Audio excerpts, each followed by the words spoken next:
morning mga future homeowners. At dahil dumaan ako sa news video, ito na ang sign para malaman nyo kung saan nyo ilalagay ang inyong 13th month at bonus. For only 15k reservation, ganitong house and lot na ang mapapasa inyo at malilipatan ng family mo next year. Tara, tour ko kayo. Meron na siyang gate and fence para sa inyong mga family service. Living room area nyo.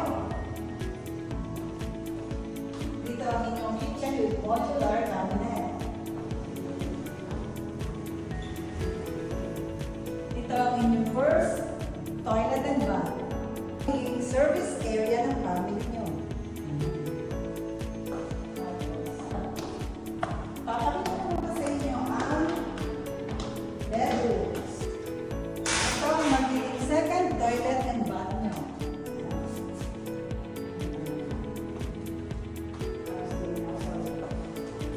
First bedroom.